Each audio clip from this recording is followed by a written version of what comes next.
Location पर नालंदा खंडर, जी हाँ देख रहे हो बोर्ड, बस यही जा रहे हैं। चलो शाम तक आज कंटेंट निपटाते हैं, उसके बाद शाम तक कहीं हैंडपंप दिखेगा वहाँ ज़रूर नहाएंगे। आसपास जो बख्तियार खिलजी ने यहाँ पर आग लगाई, किताबें जलाई, 9 मिलियन के आसपास किताबें जलकर खाक हुई। उसके बाद से जो है पूरी तरह से डैमेज हो गए हैं।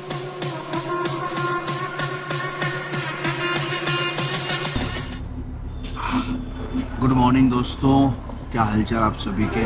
उम्मीद है बेहतर होंगे। और हमारी सुबह हो चुकी है। आज रात हमने इसी पेट्रोल पंप पर स्टे किया था। बढ़िया रात गुजरी, अच्छी जगह है, ना ज़्यादा शोरगुल था। अब तकरीबन 8 बज रहे हैं और फटाफट रेडी होते हैं, सामान समेटते हैं और निकलते हैं आज के कुछ यूनिक लोकेशन पर। कहाँ जाएंगे ये आपको रास्ते में बताने वाले हैं। तो चलो पहले सामान को समेटते हैं और रेडी होते हैं। तो फाइनली दोस्तों हमने अपना सारा सामान पैक कर लिया है, गाड़ी पर लाद दिया है। अब यहाँ से निकलने का टाइम हो चुका है और हम यहाँ से कहाँ जाएंगे ये तो आपको आगे ही बताएंगे। लेकिन हाँ, इंटरेस्टिंग जगह जाने वाले हैं जो शायद आपने अभी तक बहुत कम बार देखी होगी। तो चलो उस जगह पर फटाफट चलते हैं, उसके बाद देखते हैं कि हम नेक्स्ट लोकेशन आपको कहाँ दिखाते हैं। फाइनली पेट्रोल पंप को हमने गुड बाय कह दिया है और निकल चुके हैं एक बेहतरीन लोकेशन की तरफ। लेकिन एक बात बताऊं मैं आपको, आज ये मेरा दूसरा दिन है कि मुझे नहाना मुनासिब नहीं हो पाया। कल जिस पेट्रोल पंप पर रुका था वहाँ भी इतनी ठीक सुविधा थी नहीं नहाने की, और आज जिस पर रुका वहाँ भी थोड़ा मतलब पेट्रोल पंप बढ़िया था, बहुत बढ़िया नया नया बना है, लेकिन जो नहाने की व्यवस्था कई जगहों पर रहती ना वैसी नहीं थी। इस लोकेशन पर नालंदा खंडर, जी हाँ देख रहे हो बोर्ड, बस यही जा रहे हैं और उसी को एक्सप्लोर करेंगे कि कैसे वो खंडर हो गया, क्योंकि पूरी दुनिया भर में नालंदा का नाम जाना जाता है, पहचाना जाता है। दोस्तों 1500 साल पहले यानी कि 5वीं सेंचुरी में कुमार गुप्ता ने ज़मीन खरीदी 10 करोड़ सिक्के इकट्ठे करके, फिर उस ज़मीन को बुद्ध को गिफ्ट कर दी। नाम पड़ा नालंदा और इस वक्त मैं नालंदा ही खड़ा हूँ। और नालंदा को दुनिया का पहला आवासीय विश्वविद्यालय कहा जाता है, यानी कि इसके पहले दुनिया में कहीं भी नहीं था। साथ ही ये 800 एकड़ में फैला हुआ था, तकरीबन 9 किलोमीटर के दायरे में हम मान सकते हैं।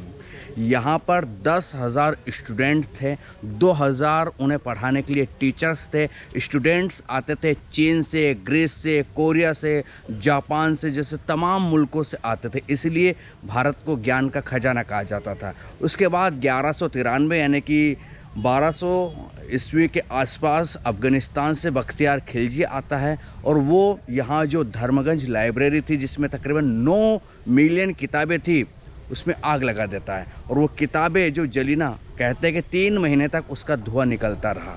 तो ये अद्भुत जगह है, उसी जगह को हम देखने आए हैं। चलो आपको अंदर जाकर सारा नज़ारा दिखाते हैं और वो दीवारें दिखाते हैं जहाँ आज भी धर्म, विज्ञान, संस्कृति, तमाम चीज़ों की ज्ञान से प्रकाशित होती हुई चीज़ें दिखाई देगी। चलो चलते हैं डायरेक्टली अंदर। अभी हम यहाँ गेट पे खड़े हैं जहाँ पर यह चीज़ें आप देख सकते हो ये। लेकिन आज इस स्थिति में ये आपको दिखाई देता है, यानी कि 1200 ईस्वी के आसपास जो बख्तियार खिलजी ने यहाँ पर आग लगाई, किताबें जलाई, 9 मिलियन के आसपास किताबें जलकर खाक हुई। उसके बाद से जो है पूरी तरह से डैमेज हो गए, यानी कि 800 साल तक ये यहाँ पर ज्ञान वगैरह चलता रहा। तो ये आप देख सकते हो ऐसा सारे, यानी कि दुनिया का पहला आवासीय विश्वविद्यालय कोई था तो नालंदा विश्वविद्यालय था।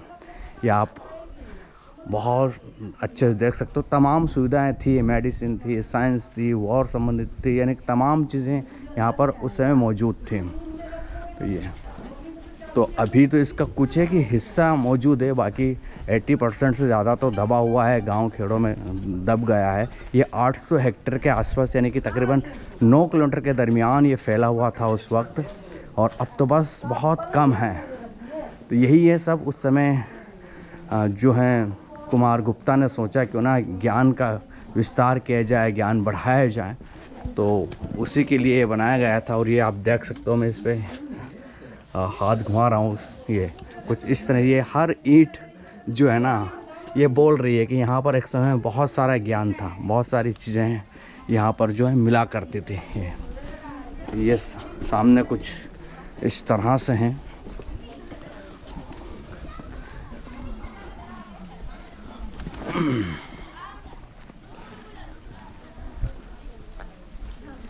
ये सारा मतलब अब तो खंडर हो चुका है एक तरह से, ये मान के चलिए। जो आप देख रहे हो ना, ये कुछ है कि हिस्सा आप देख रहे हो बस, ये मान के चलिए। ये कितना बड़ा, यहाँ 2000 स्टूडेंट्स पढ़ते थे और 2000 टीचर्स रहते थे। रहने की, खाने की, पीने की सारी सुविधाएं थी। ये घूमते घूमते ही आप पागल हो जाओगे, इतना बड़ा ये था अपने आप में।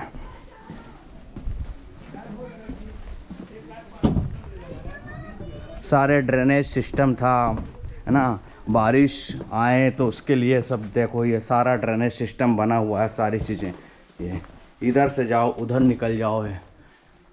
यानी कि 10 करोड़ सिक्के खर्च करके अगर बनाए थे इसको, 500 व्यापारियों से जगह ली गई थी, ऐसा कहते हैं।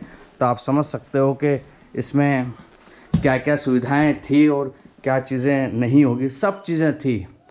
और दुनिया के कोने कोने से अगर यहाँ पढ़ने आते थे स्टूडेंट, तो भारत को ज्ञान का खजाना, विश्व गुरु ऐसे ही नहीं कहा जाता था। वाकई में ये देखो, ऐसे कंपार्टमेंट शायद बने हुए थे, छोटे छोटे कमरे ये थे।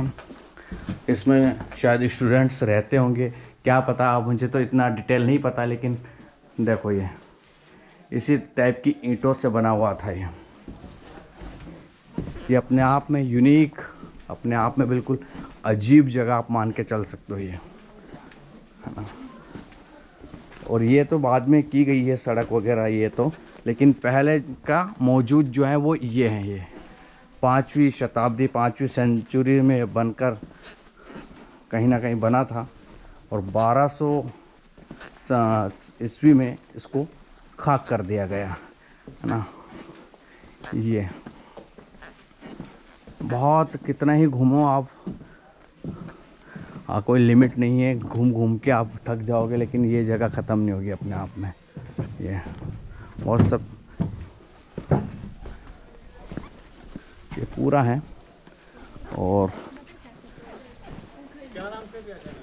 The uncut 04, the uncut 04। हाँ, तो ऊपर जाना अलाउ नहीं है, लेकिन जितना घूमो उतना कम है। घंटों लग जाएंगे आपको घूमते घूमते, तब भी आप पूरा नहीं घूम पाओगे। चलो अब एग्ज़िट होते हैं, बाहर होते हैं, बाहर का और नज़ारा देखते हैं। तो आपको ये विहंगम दृश्य दिखा देता हूँ। ये कुछ इस तरह से आपको दिखाई देती है जो खंडर हुई है। ये ड्रेनेज सिस्टम होगा उस समय का, पानी इकट्ठा होकर बाहर निकलने का। ये आप देख रहे हो, ये इस तरह से बस अब खंडर में ही बची हुई है। काश अगर अभी तक होती तो सोचो किस तरह का लेवल, किस तरह का ज्ञान यहाँ मिलता, और दुनिया के कितने स्टूडेंट्स यहाँ आते और आज भी भारत का डंका बजता ज्ञान के मामले में। ये यहाँ सब मंदिर संख्या लिखी हुई है, मंदिर भी थे, सब चीज़ें यहाँ मौजूद थी। ये देख रहे हो, ये बहुत अपने आप में यूनिक मान के चलिए। अभी हमें एक जो है गाइड थे, शायद वो बौद्ध गाइड होंगे, श्रीलंकन लोगों को घुमा रहे थे। बता रहे थे कि आप गलत बता रहे हो कि भारत में ही अकेली थी, लेकिन मैंने उनको बोला कि नहीं, रेसिडेंशियल पहली यही थी ना। बोला नहीं, 6 थी, ऐसा बता रहा था कि सब जगह 6 थी। अब क्या है क्या नहीं, लेकिन गूगल तो यही बताता है कि ये दुनिया की पहली रेसिडेंशियल यूनिवर्सिटी मान के चलते हैं लोग। जिस तरह ज्ञान की जगह खंडर हुई, वो सबसे बड़ी तकलीफ़ हुई। यानी कि मैंने सिर्फ सुना था, लेकिन आज देख रहा हूँ ना, तो आंखों पर यकीन नहीं हो रहा। ये सब चीज़ें यहाँ पर बहुत इंजीनियरिंग फेल हो जाती है भाई। आईआईटी जेईई वाले जो है ना, उनकी इंजीनियरिंग यहाँ नहीं चलती। यहाँ कुछ अलग ही इंजीनियरिंग लगाई थी, अलग ही दिमाग लगाया था। ये आप देख सकते हो। ये शायद अंदर जाने की परमिशन नहीं होगी, अलाउ नहीं होंगे लोग वहाँ जाने की, लेकिन आप यहाँ से देख सकते हो। ये चलो पूरी हम घूम चुके हैं, और पूरी अगर बारीकी से घूमें तो पॉसिबल नहीं कि घंटे 2 घंटे में घूम पाए, बहुत सारा समय लगेगा। लेकिन मैंने आपको बस, अगर नहीं देखी है हो, कभी आप नहीं आए हो, तो मैंने आपको बस ये दिखा दिया है। ये आप देखिए, ये कुछ घिसाई भी चल रही है ईंटों की वगैरह के, शायद उधर ही है, इतना सारा।